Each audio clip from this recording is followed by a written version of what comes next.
అన్నీ బాగున్నప్పుడు దేవుని స్తుతించడం ఎవరికైనా సులువే. కానీ జీవితం అంతా అతలాకుతలమైపోతున్నప్పుడు, కన్నీళ్లు నదులై పారుతున్నప్పుడు, చుట్టూ చీకటి మాత్రమే కనిపిస్తున్నప్పుడు, పరిస్థితులు ఎటు చూసినా మూయబడిన ద్వారాలుగా అనిపిస్తున్నప్పుడు, ఎంత ప్రయత్నించినా ఓటములు ఎదుర్కొంటున్నప్పుడు, అప్పుడు ఆ సిచ్యువేషన్లో కూడా నోరు తెరిచి స్తుతించగలిగితే, ఆ స్తుతి వెనుక ఒక అద్భుతమైన శక్తి దాగి ఉంటుంది. ఆ స్తుతికి పొందే ఫలితం గొప్పగా ఉంటుంది. ఆ స్తుతికి వచ్చే సాక్ష్యం మరింత గొప్పగా ఉంటుంది.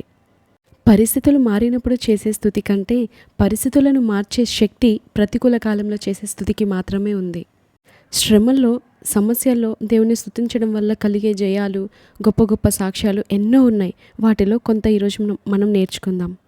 కీర్తనల గ్రంథం 34వ అధ్యాయం 1వ వచనం మనం చూసినట్లయితే, నేను ఎల్లప్పుడూ యెహోవాను స్తుతించెదను, ఆయన కీర్తి నిత్యము నా నోట నుండును.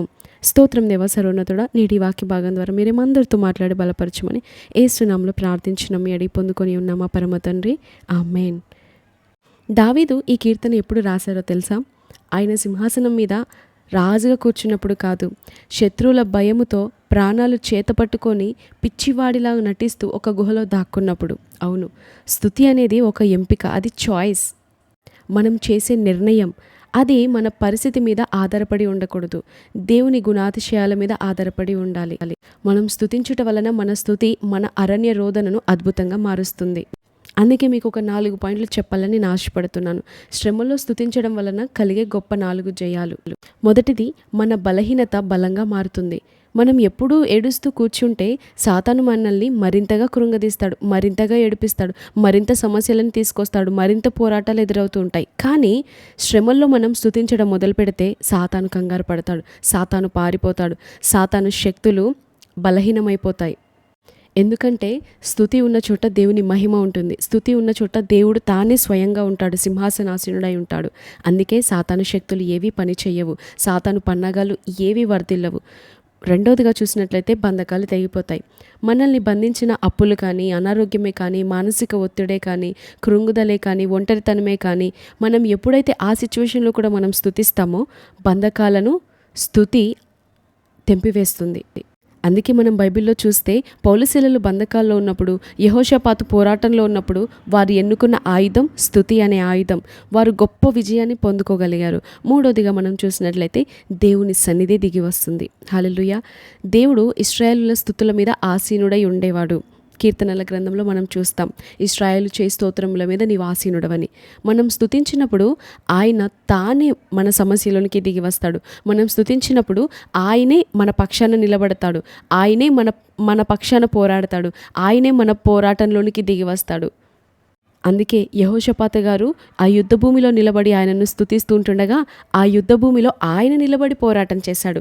దావీదు ఆ యుద్ధ భూమిలో నిలబడి ఆయన వైపు చూస్తే దేవుడు తానే వచ్చి గొల్యాతుతో పోరాడాడు. ఈరోజు మీ స్థితిగతుల్లో, మన పోరాటాల్లో, మన పరిస్థితుల్లో ప్రతికూలత వైపు చూస్తే మనకు కంగారు కలుగుతుంది, భయం పుడుతుంది. మన శక్తి వైపు చూసుకుంటే ఓడిపోతాం. కానీ దావీదులాగా, దానియేలులాగా, యెహోషాపాతులాగా దేవుని వైపు మనం చూసినట్లయితే, మన ప్రతికూల పరిస్థితుల్లో కూడా ఆయనను స్తుతించినట్లయితే ఆయన మన పక్షాన దిగి మన తరపున పోరాటం చేస్తాడు. అందుకే 4వ పాయింట్గా, పోరాటం మనది కాదు, స్తుతిస్తే దేవునిదవుతుంది. అవును, మనం నోరు తెరిచి స్తుతిస్తే దేవుడు రంగంలోనికి దిగుతాడు. మనం నోరు తెరిచి స్తుతించినప్పుడు మనం ఏదైతే మూయబడింది, ఏదైతే ఇంకా జరగదు, ఏదైతే అవ్వదు అని అనుకుంటామో అక్కడ దేవుడు కలగజేసుకుంటాడు. అక్కడ మన పక్షాన దేవుడు నిలబడి యుద్ధం చేసి మనకు విజయాన్ని ఇస్తారు. అందుకే బైబిల్లో నుండి దినవృత్తాంతములు 2వ గ్రంథము 20వ అధ్యాయంలో మనం చూసినట్లయితే అక్కడ ఒక గొప్ప అద్భుతమైన సంఘటన ఉంటుంది. యెహోషాపాతు రాజు మీదకి 3 దేశాల వారు వస్తారు. ఆ సైన్యాల పేర్లు ఏమైనా అక్కడ ఉన్నాయంటే మోయాబీలు, అమ్మోనీయులు, షయీరు మన్యవాసులు. వారందరూ కూడా ఏకమై కలిసి, ఐక్యతతో వారందరూ కలిసి యుద్ధానికి వచ్చారు. అంత పెద్ద సైన్యాన్ని ఎదిరించడానికి యెహోషాపాతు గారికి భయం వేస్తుంది. అక్కడ పోరాడగలిగిన యోధులు ఉన్నారు, శక్తి ఉంది, సామర్థ్యం ఉంది, ఆయుధాలు ఉన్నాయి. కానీ అయినా కూడా ఏదో తెలియని కంగారు. ఆ కంగారులో రాజు ఏం చేశాడో తెలుసా? కత్తులు, ఈటలు పట్టుకొని పెద్ద పెద్ద సైన్యాలను ముందు పెట్టుకొని వెళ్ళలేదు. నాకు చాలా భయంగా ఉందిరా, ఇంకా చాలా జనాన్ని తీసుకురండి, చాలా యుద్ధ వీరులను తీసుకురండి అని అక్కడున్న వారితో చెప్పలేదు. వేరే వాళ్ళని కూడా సంప్రదించలేదు. ఏం చేశాడో తెలుసా? ఆ దేశంలోనే గొప్పగా పాడగలిగిన వారిని, ఆ దేశంలో గొప్పగా వాయించగలిగిన వారిని తీసుకొని యెహోవా కృప నిరంతరముండును, ఆయనను స్తుతించుడి అని పాడుతూ వెళ్ళాడు. అక్కడ చూసినట్లయితే ఆ శత్రువులకి అనుకొని ఉంటారు, యెహోషాపాతు గారు రాజుగారికి పిచ్చి పట్టిందేమో పాపం అని అనుకున్నారు. కానీ మనము చేసే పనులు శత్రువుకి పిచ్చిగా అనిపిస్తాయి, మనం చేసే పనులు అపవాదికి పిచ్చిగా అనిపిస్తుంది, కానీ అదే మనకు విజయాన్ని తీసుకొస్తుంది. వారికి ఎవరైతే పిచ్చి పట్టింది అనుకున్నారో వారికి పిచ్చి పట్టేలాగా అయిపోయింది. వారలా కత్తి ఎత్తకుండా, ఒక పోరాటం చేయకుండా, ఒక బాంబు విసరకుండా, ఒక మిసైల్ యూజ్ చేయకుండా వారలా పాడుతూ స్తుతించడం మొదలు పెట్టగానే దేవుడు శత్రువుల మధ్య కలవరం పుట్టించాడు. ఒకరినొకరు చంపుకొని శత్రు సైన్యమంతా నాశనం అయిపోయింది. యూదావారు ఒక్క దెబ్బ కూడా కొట్టకుండానే గొప్ప మహాజయాన్ని పొందుకున్నారు. అందుకే ఆ స్థలానికి బెరాకా అంటే స్తుతిలోయ అని పేరు పెట్టారు. దానికి వారు పొందుకున్న మహాఫలితం ఏంటో తెలుసా? దేవుని స్తుతించడం వలన కలిగిన గొప్ప లాభము 3 రోజులు పట్టింది అక్కడున్న వాటిని వారు పోగు చేసుకోవడానికి. కానీ అటువంటి సిచ్యువేషన్స్ మన జీవితంలో ఎదురైతే మాత్రం కృంగిపోతూ ఉంటాం. ఏదో బైబిల్లో రాయబడి ఉంది కదా అని చదువుతాం, ఈజీగా టేక్ ఇట్ ఈజీగా తీసుకుంటాం. కానీ ఇవన్నీ ఎందుకు రాయబడ్డాయి అంటే మన జీవితంలో కూడా అటువంటి పోరాటాలు ఎదురైనప్పుడు మనం కూడా అలా స్తుతించాలి, అలాంటి జయం పొందుకోవాలన్నదే దేవుడు మన పట్ల కలిగి ఉన్న ఉద్దేశం. అందుకే ఇది మీకు ఇంకా బాగా అర్థం అవడానికి ఒక చిన్న నిజ సంఘటన చెప్తాను.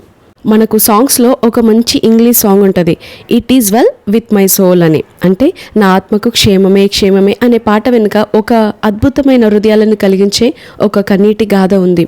1870వ సంవత్సరంలో అమెరికాకు చెందిన హొరాషియో స్పాఫర్డ్ అనే ఒక గొప్ప భక్తుడున్నాడు. అతను లాయర్గా పనిచేస్తూ ఉండేవాడు. అయితే చికాగోలో వచ్చిన ఒక గొప్ప పెద్ద అగ్ని ప్రమాదంలో ఆయన ఆస్తి అంతా కూడా బూడిదైపోయింది. ఆ మానసిక వేదన నుండి ఉపశమనం కోసం తన భార్యను, తన 4 కుమార్తెలను ఇంగ్లాండ్కి ఓడలో పంపించాడు. ఆయన మాత్రం అక్కడే ఉన్నాడు, పని చేసుకుంటూ ఉన్నాడు. అతను వెళ్ళలేదు, తర్వాత వెళ్దామని. అయితే తన భార్య, తన 4 కుమార్తెలు ఓడ ఎక్కి సగం దూరం వరకు బాగానే వెళ్ళారు క్షేమంగా. కొంత దూరం వెళ్ళేసరికి వేరొక ఓడ వచ్చి ఢీకొనడం వల్ల ఈ యొక్క ఓడ మునిగిపోతుంది. ఆయన 4 కుమార్తెలు ఆ సముద్రంలో మునిగి చనిపోతారు. కానీ భార్య మాత్రం ప్రాణాలతో బయటపడుతుంది. నేనొక్కదానినే బ్రతికాను, సేవ్డ్ ఎలోన్ అని ఒక టెలిగ్రామ్ భర్తకు పంపిస్తుంది. ఆ రోజుల్లో ఈ రోజుల్లో లాగా ఫోన్స్ లేవు కదా, అందుకే టెలిగ్రామ్ పంపిస్తుంది. అది తెలుసుకున్నటువంటి హొరేషియా స్పాఫర్డ్ కూతుళ్లను కోల్పోయిన గుండె వేదనతో వెంటనే తన భార్యను కలవడానికి వేరే ఓడ ఎక్కి ప్రయాణం చేస్తున్నాడు. అయితే ప్రయాణంలో కెప్టెన్ ఆయన దగ్గరకు వచ్చి, సరిగ్గా ఈ స్థలంలోనేనయ్యా మీ 4 కుమార్తెలు ఉన్న ఓడ పగిలిపోయి అందులో మునిగి చనిపోయారు అని చూపిస్తూ దాని గురించి మాట్లాడుతున్నాడు ఆ ఓడ కెప్టెన్. సాధారణంగా ఎవరైనా అయితే ఏం చేస్తారు చెప్పండి, ఎందుకు ప్రభువా ఇలా చేశావు అని అడుగుతారు. లేకపోతే ఆ సిచ్యువేషన్ గురించి మాట్లాడుతున్న వెంటనే కన్నీరు కారుస్తూ ఉంటారు. కానీ ఈ స్పాఫర్డ్ గారు ఏం చేశారో తెలుసా? ఆ సముద్రం వైపు చూస్తూ వెంటనే అక్కడే మోకాలుని దేవుని స్తుతించడం మొదలుపెట్టాడు. ఆ రాత్రి ఆయన రాసిన ఆ పాటే ఈ పాట, it is well with my soul అని. అంటే సముద్ర కెరటాల్లా నా మీదికి శ్రమలు వస్తున్నా సరే నా యేసు నాకు తోడుగా ఉన్నాడు, నా ఆత్మకు క్షేమమే క్షేమమే అని తను పాట రాశాడు. స్పాఫర్డ్ గారు ఎంతో ఘోరమైన పరిస్థితి గుండా వెళ్తున్నాడు. ఒకవైపేమో తనకున్న ఆస్తంతా కోల్పోయాడు, మరోవైపు చూస్తే తన 4 బిడ్డల్ని కోల్పోయాడు. కానీ ఆయన ముందు ఇప్పుడు రెండు చాయిసెస్ ఉన్నాయి. ఒకటి, దాన్ని బట్టి దేవుని వదిలేయడమా, దూషించడమా, దేవుని ప్రశ్నించడమా. 2, దేవుని స్తుతించడమా, దేవునికి ఇంకా దగ్గరైపోవడమా. ఆ రెండు చాయిసెస్లో దేవుని స్తుతించడాన్ని ఆయన ఎన్నుకున్నాడు. ఈరోజు మన జీవితంలో కూడా 2 చాయిస్లు మన ఎదుట ఉన్నాయి. మనం చూస్తున్న ప్రతిదాన్ని బట్టి, మనం ఎదుర్కొంటున్న ప్రతిదాన్ని బట్టి 2 చాయిస్లు ఉంటాయి. దాన్ని బట్టి సనగొచ్చు, గునుగొచ్చు, అరవచ్చు, కోప్పడవచ్చు, తిట్టొచ్చు. 2 దేవుని స్తుతించవచ్చు. ఏది ఎన్నుకుంటారో మన ఇష్టం. స్పాఫర్డ్ గారు అయితే దేవుని స్తుతించడాన్ని ఎన్నుకున్నారు. అందుకే ఆ రోజు రాత్రి ఆయన రాసిన పాటే ఈరోజు ప్రపంచమంతా పాడుకుంటూ ఆదరణ పొందుకుంటూ ఉన్నారు.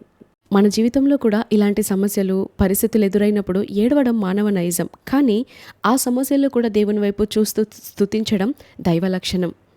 అందుకే పౌలు శీలలను చెరసాల్లో వేసినా కూడా, కాళ్ళకు బొండలు వేసినా కూడా అర్ధరాత్రి వేళ వారు ప్రార్థిస్తూ దేవుని స్తుతిస్తూ ఆరాధిస్తున్నారు. అప్పుడు మహాభూకంపం కలిగి చెరసాల పునాదులు అదిరాయి, బంధకాలు ఊడిపోయాయి. కానీ మన జీవితంలో ఇలాంటి సిచ్యువేషన్స్ ఎదురైనప్పుడు మన చాయిస్ రైట్గా ఉండాలి. అది దేవుని స్తుతించడమే అయి ఉండాలి. ఈరోజు మీ జీవితంలో కూడా అనేక వ్యాధులు, అప్పులు, నిరాశ అనే బంధకాలు ఉన్నాయేమో, అయితే ఏడవడం ఆపేసి పౌలు శీలలాగా స్తుతించడం మొదలుపెట్టండి. మీ జీవితంలో స్తుతిధ్వని దేవునికి వినబడితే ఆ యొక్క సమస్యల గోడలన్నీ కూలిపోయి సాక్ష్యపు సువాసన వీస్తుంది. కాబట్టి పరిస్థితులు ప్రతికూలంగా ఉన్నా సరే దేవుని స్తుతించడం మానొద్దు.